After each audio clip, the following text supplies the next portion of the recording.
Hi, thank you for being here in August. Today I'm going to talk to you about the reactive programming, and I'm Mattia. I'm working at the Zone. For the one who doesn't know what the Zone is or what the Zone does, it's just like Netflix, but instead of streaming videos and series, we're streaming sports. It's not in the UK at the moment. We're just like in different countries, not in UK, so probably you wouldn't know about it, but hopefully in the future. The agenda of today, I'm going to start introducing you the different paradigms from the most common one to the reactive one, and then I'm going to talk about reactive programming, Mobx, that is the framework that I'm using at the moment, MobXA 3, and unit test. So just an introduction to how to test your Mobx application. So as an introduction, I want to just first mention the most common paradigms that we got, imperative and functional paradigms.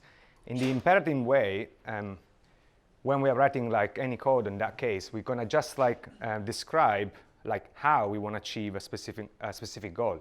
So most of the time we're gonna have like a sequence of steps that at the end of all of those steps we're gonna change the state that is referring to. Instead of in the functional way, the way we approach our application is like using mostly pure functions that give us like a free, let's say free of mind about like data, because we won't share the data of the state. We won't have like mutable data or side effects. But mainly we're going to describe what the application does. So every function, what it does at the end of the function. So this one is like an example of an interactive programming. As you can see, we got like two objects. We got the calculator and the receipt. On the top one, what the calculator does is going to have like the implementation in it. So we're going to have like a sum, declaration of like a sum of two values, A and B. And once we trigger that, we're going to have like just like the sum of those values.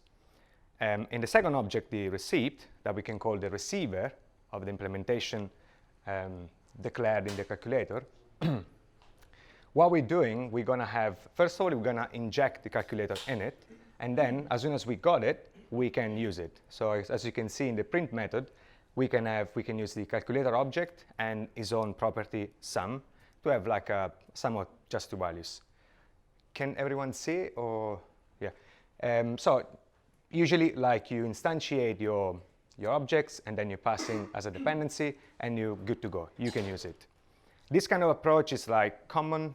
At least I've used for a long time, but has some issues. First of all, these two objects are really coupled together because like one exists in the other one. So if one changes, the other one would reflect the change that's been implemented. But on top of this one, the two, just because they're coupled together, and even the state, when one object state changes, the other one wouldn't know unless we update it. And so we need to dispatch like an update across all of the objects. That one was like kind of straightforward example. So we got just like one implementation and the state using just one application. But assuming that you're going to scale your applications, you're going to have the same state across different components. So across your application, it's going to be tougher and tougher, like remembering where your state is used if you're using like across different component. So every time that you're refactoring, every time it's like a newcomer come in, or you want to change a component that you haven't touched for a long time, you have to remember where you should update your state. So that one could be like a problem in the future.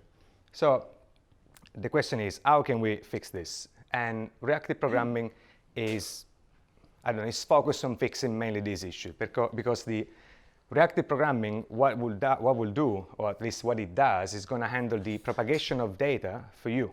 So you won't need anymore to like remember where the state has been used, and so like update all of your states across your application, or at least what is used, because the React programming is going to do for you.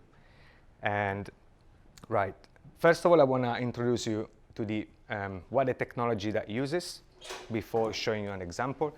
And what it uses two different patterns. Is the observer pattern that is like a really straightforward like implementation. It's really simple, but it's really clever in my point of view, because we got like observable and observers.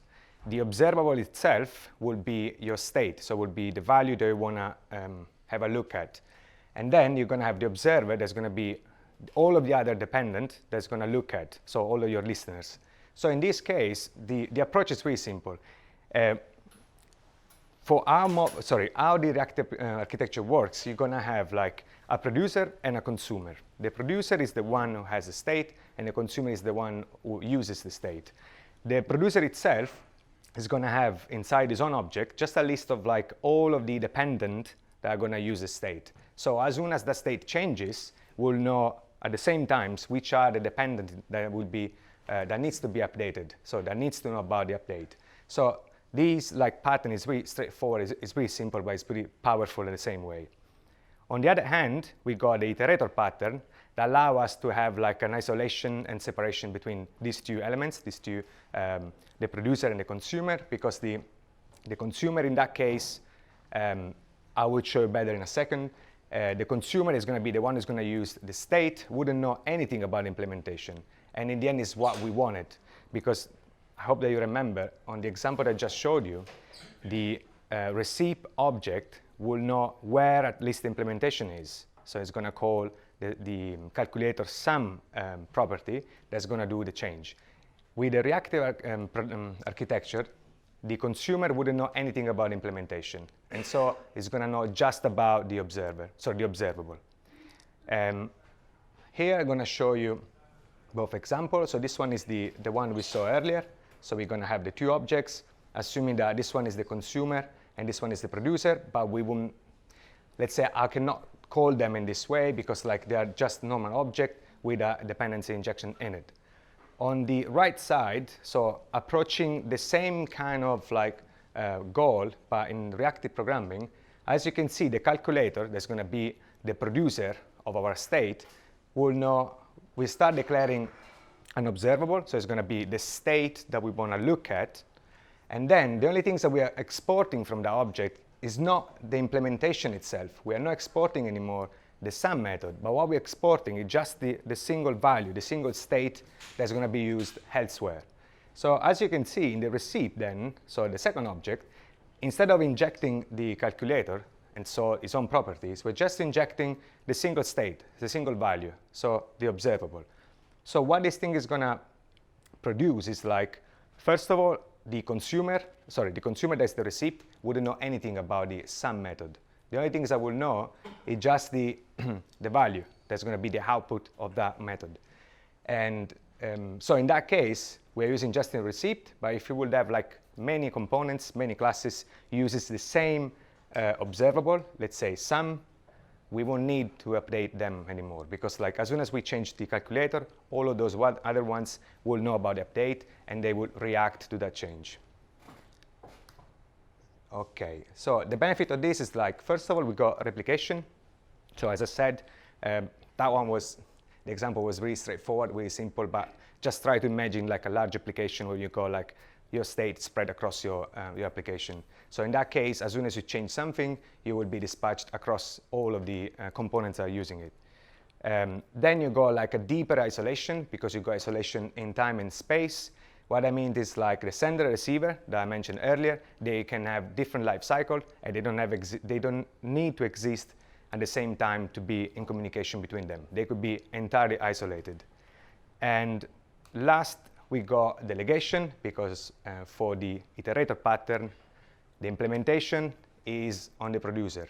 The consumer knows just about the value, doesn't know anything about how we achieve that modification of the state.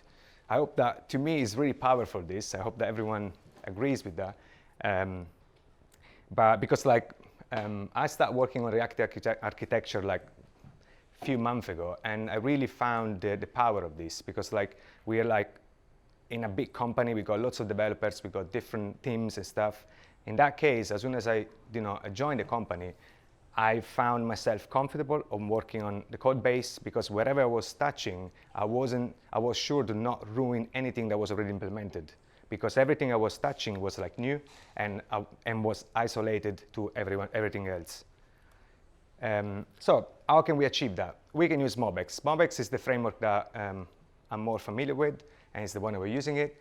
And what the motto of the Mobx is like, anything that can be derived, I mean, from the application state should be done automatically. So as I said before, we shouldn't be forced to remember every update that needs to be triggered.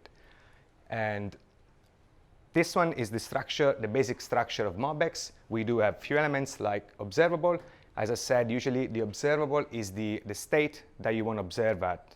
So in that case, from now on in that class, I want to know everything that's going to happen, every change that's going to apply to the unit and the, let's say, temperature Celsius. The computed are the values, the element that we're using to derive a state, derive from the state any values. So in that case, it could be even like a complex, like derivation from the observable.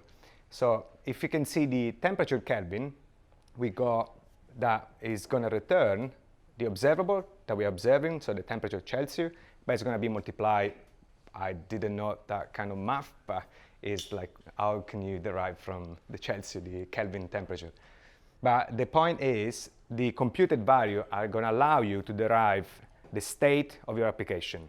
So these are the ones you're going to use elsewhere, and these are the ones that are going to react as soon as the state changes. You got reaction, they're like the computed. The only difference is like reaction are used to handle side effects. Let's say you're calling the API fails, you want to react in a specific way or another, so you're going to use that one for a specific like situation, but they behave in the same way as the computed. And then you got the action. The action are the only things that allow us to change the state. So that's not important, one of the keystone of this Mobx framework. So we saw earlier that the observable are the unit and the temperature, but if you want to change them, the only way that is given to you is like using the action. So in there you declare your action that allows you to change it, the state. And then you got the observer. Of course, the observer is the one who is listening to. So kind of straightforward. This one is like a really basic React application. We got like an app, we're declaring an app that is observing an instance of our class. So as you can see then in the div, let's say in the HTML, what we are showing is the temperature, that is the instance of our class, dot temperature. That is just the computed value. So what this thing will give us is like, if I'm changing using setUnit action somewhere in my application, wherever I'm displaying the temperature dot temperature, that one will react without any update by the user or by our development. So that's what the observer does. This is the flow. So Mobx in action. Everything starts from an action that, as I saw earlier, is like something that allows us to change the state. So the action usually is like triggered by like a click, an event, an input, wherever you want it. As soon as you trigger the action itself changes the state. And as soon as the state changes, all of the computed values will know about the changes, and they will react about the changes. So going back to this, so as soon as I trigger setUnit, let's say in our view, I'm going to change the unit, the computed value will listen to that, and let's say in this case, the temperature will react based on the unit. So instead of giving back the Celsius, it's going to give back the Kelvin. So that's why, as soon as you trigger the action, the computed value will listen and they will react to it without doing any intervention, any kind of use from us. So Mobx has been the first framework released by Michel Westrate, I guess pronounced correctly. But then he realized it was like too flexible, was giving us too much like power, so he decided to strict the whole thing to the MobXA 3. So what MobXA 3, just like a layer on top of Mobx, is going to give us like a model like structure to be more strict on the declaration, and so to have some more tools while we're developing. So first of all, the first implementation, and one of the most important one, is the model definition. So in here, you can describe the shape of your tree. So these are just two simple like objects when you go to-do or to-dos. And inside you can use whatever you want it, like strings, numbers, and etc. But you can also use like arrays, you can use maps. So it's quite flexible about the kind of properties that you can use. this one, as I said, you describe the shape, but then what gives us back is like, it's going to do a run check, a check during the runtime. And so in this case, assuming that your to-do app is expecting to have, sorry, I haven't write it down just because it was too long, but you can also apply is required. So that one is like a validation on top of what you got. So first of all, it's checking that your model should look like the one that's been declared. And then it's going to check if the properties assigned to it is going to be exactly the one that it's expecting to receive. And then it's checking if it's receiving or not. Because if it's required, it needs to be received. So doing that, it's going to do a checking. As soon as you boot your application on the runtime, you will know if something is going to fail, because if you're expecting to receive like a string and you don't, somehow will fail. So that one is a really handy tool during the development. And then you can compose and you can extend those objects that you can call it tree. So you can extend them. This one is like a really simple example. The to-dos has like an extension of to-do inside. And just going back 1 second to the checking, in that case, the to-do is expecting to have an array, but just the first validation. As soon as it's done the first validation, it runs the second validation, inspecting every object that is in the array, and each of those objects should look like the to-do. So it's just like a wider validation. Then we got the view that are the computed that we saw earlier. I just declare in 2 different ways, just because I want to show you just like a slight difference between them. The very first one, using the getter of JavaScript, is just a simple computed. And using that, you're going to have like a tracked and cached value in it. Instead, if you use the function declaration, you're going to have only tracked value, only tracked computed, that won't be cached. But you can have benefit of passing param. So if you need to filter it, of course you have to use the second one or not. These are, in both declarations, are pure functions. So in any way you want to declare it, they are pure functions. So you won't change the state. You would have all the benefit that we've seen earlier. And yes, in both of those, you cannot change the state. I was going ahead myself, because a pure function, you have to use like the data mutation. So data mutation are the action that we saw earlier.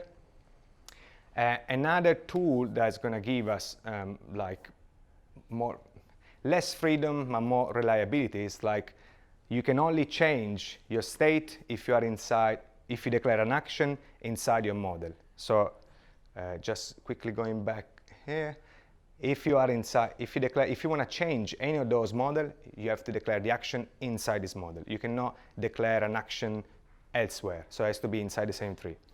And just for simplicity, this is how it looks like all together. Honestly, it's quite straightforward. It seems like different at the beginning, but it's really easy to pick up and use it. So you start declaring your model, you got your view to retrieve your data, to derive your data, your state, and then if you want to change it, you use the action. Now, unit test. It's really easy to test them. I just stayed on the basic, just to make the point that it's really easy. So in this case, again, we got just 2 different types. So we got the item and the item list. One is, of course, a declaration of a single item, and one is the declaration of an array of the first one. On the left one, so the item, I haven't declared any computed, just for simplicity again, but we got just the actions that are going to allow us to change name or price, and that's really straight. It's the same thing that we're doing in normal JavaScript, actually, object with any properties to change it. On the right side, we got an array of it, and then we got an action to add like a new object in it, and then we got, as a view, we got total price. This is like an example. I was really thinking, how can I show you the power of this, and I didn't come up with any idea, sorry for that. But I was just thinking like a really simple one. You do have like a list of items, and at the end of the item you do have like a total. Another component will display just a total of all of your items. Assuming that you go, another component is going to show you the total price plus VAT, let's say. So in that case, you're already using that state, so that computed in 2 different components. So you already have to remind twice to update those states. So in this case, you won't do anymore because you can use the total price on the first, on the second component. That's the best example that I came out today. Sorry for that. Right, so how can we test this? Once more, I'm going to start testing the left one, the first one. It's really straightforward. You go, first of all, you need to like instantiate your object. In this case, use create. So you do like item, is item imported at the top? Sorry, I forgot. So item, assuming that is the model that we declared earlier, we're going to create, and you pass in the object that is expecting. So first of all, MobX is going to run the validation. Assuming that we pass the validation, we can just do the assertion there. So we're expecting that the item price is the 8.73 and the name is pizza. On the second example, we go the same. We create the first model, and then we're going to change the name and change the price. That's the only one that's going to allow us to change the state in it. So again, this is really simple. We're going to have the new name. This should be the one assigned, as well for the price. For the item list instead, we got a computed. So how can we test a computed? Again, it's really simple. On the first one, I'm just creating an item, and the item itself is just an array of one object, item, then passing it, and then I'm checking if the length is 1, if the item 0 price is, so normal assumptions. But on the next one, you see, I'm declaring it, so I'm instantiating the first item list, and then I'm expecting that the total price is only the first one, so 8.73. On the next one, what I'm doing, I'm adding a new object in it. And the way I'm adding it is with item.create, because you cannot pass just an object, because doing item.create is going to give you some more power, because you're going to have all of the observable like properties in it.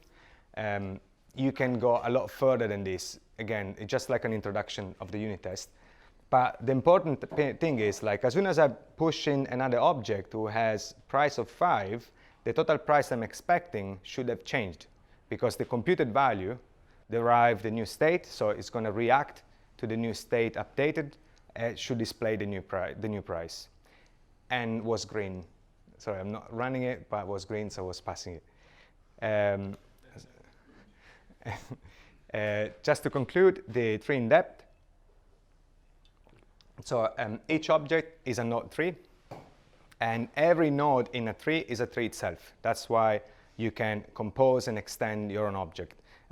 Just to give you an example, what we're using a lot in Back to Work is like once you declare your store, so your tree, what you can do, the store itself, you can pass in the object when you create, as we saw earlier, but you can pass even the environment properties. So here. So once you create your item, so in that case, just at the end of the object you're passing it to create, you can pass like any environment properties that you wanted. Most of the time you're passing it other stores, so you would be allowed within your tree to access those three properties. Make sense? I hope so. So that's why it's a tree itself, and you can compose and extend them. You do have like live hooks, like we do in React and other frameworks. And then each object is both mutable and immutable. It seems like it's weird. It's immutable because every time you create your object, so instantiating any of your model, what MobX does is going to create like a snapshot of your tree. So you will have like your snapshot. It's just like a JSON object, nothing fancy. But that one is going to allow us to have the cached value that I mentioned earlier, and it's going to be tracked, and it's going to be really cheap to use across your application because it's always there. You don't have to like derive any new values. It's already like been snapshotted. I don't think it's an English word. But then it's mutable because like MobX does the same that as React does with reconciliation. So what it does is like as soon as you change your state, so you change like one of your properties, React is going to, MobX is going to compare the new state, so the new JSON, and if the JSON has changed just in one attribute, it's going to use JSON patch to update it. You do have like time traveling. That happened many times in my case, but I hope not, that happened to you, that you're calling the backend, as soon as the backend comes back, it fails. So you're not getting the response you were expecting. So in that, most of the time, it breaks your application because you're expecting to get something, try catch or whatever you wanted. But in this case, is a lot simpler because like, if something fails, if something doesn't go as soon as you were expecting, you can travel back to your previous snapshot. So you are free to serve a user experience, so you won't be like break for some reason. Then you got the runtime type checks that I mentioned earlier, and as I was introducing earlier, you can have like multi-store, so you can nest inside different stores and have it like extended. If you want to know more, these are some links. The first one is like a book. Actually, a colleague of mine wrote. It goes a lot deeper than one I told you today, guys. Thank you.